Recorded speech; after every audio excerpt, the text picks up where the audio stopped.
오늘 전해드릴 이 본문의 말씀들은 그 유명한 엘리야의 갈멜산 사건입니다.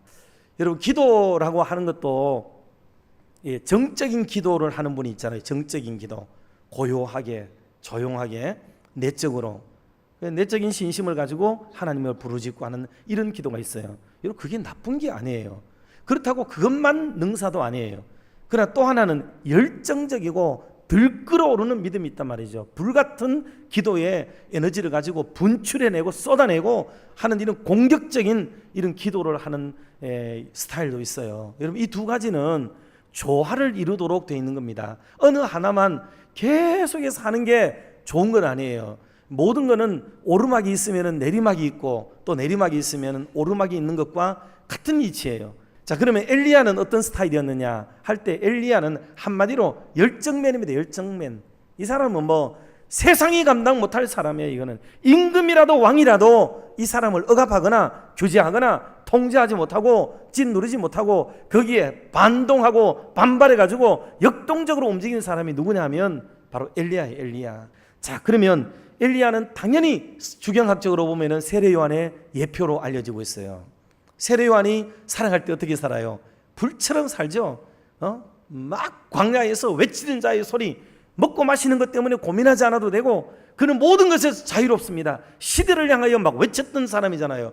헤롯과 또 그 빌립 헤롯이시겠지만은요, 동성의 아내를 취한 게 옳지 않다 막 이런 얘기까지 막 대놓고 하다가 모가지가 댕강 날아가 버린 선지자 아닙니까?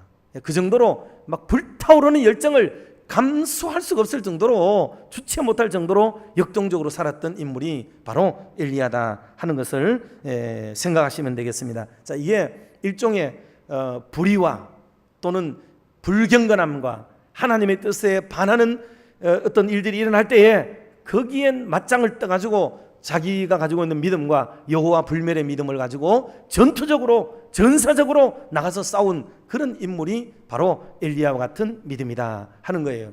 그러면 역동적인 그리스도인들의 기도는 오늘 엘리야를 중심으로 볼 때 어떻게 이루어졌는가? 첫째는 이 동력자와 함께 기도하라 하는 교훈을 얻을 수가 있습니다.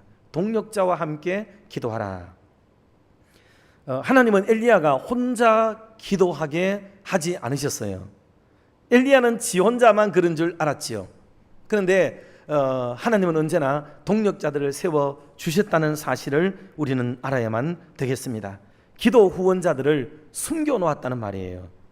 이게 엘리야가 동적인 사역을 했다면 정적으로 배후에서 조용히 신앙생활하는 부류가 있었는데 그 사람이 누구냐? 그 사람 바로 오바댜라고 하는 사람이에요.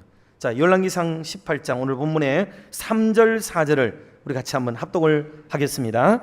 아합이 왕궁 맡은 자 오바댜를 불렀으니 이 오바댜는 여호와를 지극히 경외하는 자라. 이세벨이 여호와의 선지자들을 멸할 때에 오바댜가 선지자 100명을 가지고 50명씩 굴에 숨기고 떡과 물을 먹였더라. 아멘. 갈멜산에서 엘리야가 싸울 때에 여러분 오바댜가 기도하지 않았겠으며 이 100명의 숨겨진 제사장들이 선지자들이 이 속에서 뭐 있겠어요? 기도했지. 얼마나 간절한 마음으로 뜨거운 마음으로 기도했겠어요. 나가서 싸울 만큼의 형편은 되지 않았지만은 안에서 밖으로 동일하게 역사하고 있는 모습을 보여주고 있는 겁니다.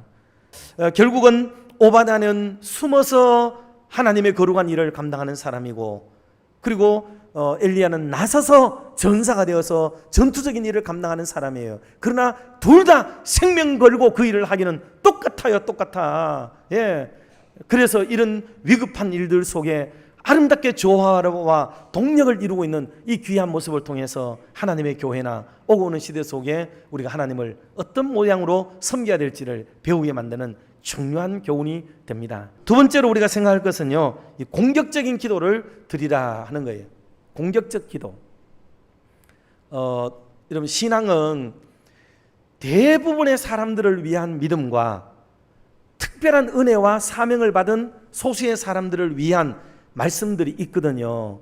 그래서 내가 그거를 받게 되면 받는 사람이, 그걸 아멘하는 사람이 그런 성량이 있고 그런 쪽으로 가는 사람이 되겠죠. 누구를 연상케 만드느냐 하면 옛날에 골리앗이 이스라엘에 막 쳐들어왔어요. 쳐들어와가지고 장수가 딱 짚고 서가지고 말이죠, 누구든지 나를 한번 붙자 막 고릴라같이 막 대들 때에 사울 임금과 모든 백성들이 막 군인들이 쫄아가지고 다 진지에 숨어버렸잖아요. 그런데 아무것도 모르는 천진난만한 듯하게 보이는 어린 다윗이 물맷돌 5개 들고 그 앞에 나가가지고 싸우겠다고 공격적으로 나가는 거 보세요. 그리고 그를 조롱하고 그에게 물맷돌을 던져서 기어이 승리하듯이 그런 전사적 믿음이 여러분 세계의 역사의 흐름을 바꿔놓는 일들이 벌어질 때도 있다는 것을 우리로 배우게 만들어주는 부분이 됩니다. 여러분 이것을 아까 처음에 말씀드렸듯이 이게 신앙의 객기예요. 객기. 갑자기 전쟁판에 끼어들어가지고 이 다윗이 뭐라고 말해요. 그렇게 나서서 그 판을 뒤집어 엎어버릴 만큼의 강력한 에너지를 발산하고 있는지 이 놀라운 일들이 벌어지게 되는 거죠. 그래서 성도들에게는 때로 영적인 파워풀한 이런 영적인 능력과 권능, 힘있는 권세가 여러분 때때로 드러나야 될 줄로 믿습니다. 세 번째로 하나님의 영광을 위하여 기도하라 하는 제목이에요. 하나님의 영광을 위하여 기도하라. 바알에게 응답이 없자 이방 선지자들은 주저앉아 버립니다. 여기까지는 엘리야의 완전한 승리예요. 그러나 엘리야가 섬기는 하나님도 응답하지 않으면 무승부가 되게 되는 거죠. 그때 엘리야가 기도의 무대에 딱 올라서서 정말 그가 가지고 있는 모든 영적인 에너지를 다 동원했겠지요. 하나님을 향하여 기도합니다. 그때 엘리야가 그들에게 말을 했어요. 너희들이 언제까지나 바알 앞에서 머뭇거리고 있느냐. 옛날에 여호수아가 했던 말하고 똑같아요. 여호수아가 이스라엘 민족에게 너희가 어느 때까지 머뭇거리겠느냐. 오직 나와 내 집은 여호와만 섬기겠노라. 막 이런 고백을 자기가 먼저 했던 것처럼 엘리야도 오늘 이 갈멜산 꼭대기에 둘러앉은 백성들을 향해서 너희가 바알과 하나님 사이에서 언제까지 머뭇거리겠느냐. 선택해라. 막 이런 얘기를 해요. 그런데 백성이 하나도 대답을 하지 않았다고 얘기를 합니다. 그럴 때에 이 엘리야의 기도는 단순히 선지자들을 꺾는 데 목적이 있는 게 아니에요. 제사장을 죽이는 데 목적이 있는 게 아닙니다. 이 모든 백성들로 하나님이 하나님이신 것을 알게 만들고 자기가 하나님의 종인 것을 알게 만들고 내가 오늘 이 일을 하는 게 무모한 일이 아니라 하나님의 말씀대로 행하는 일이라는 것을 이 모든 백성들이 알게 되기를 바라고, 그래서 모두 다가 하나님의 영광을 위하여 이 기도의 판이 되기를 바라는 이 마음을 엘리야는 표출하고 있다는 것을 알 수가 있는 대목이에요.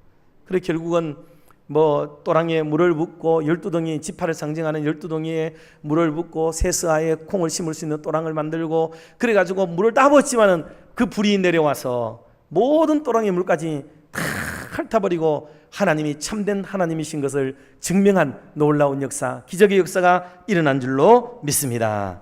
말씀을 마치면서 그래서 사랑하는 성도 여러분, 이 오늘 우리의 이 전체적인 것으로 볼 때 용맹스러운 엘리야, 확신을 가진 엘리야, 기도의 사람 엘리야, 특별한 사명을 받는 기도의 사람들이 하나님의 몸된 교회 안에서 정말 일어나게 되기를 주님의 이름으로 축원합니다.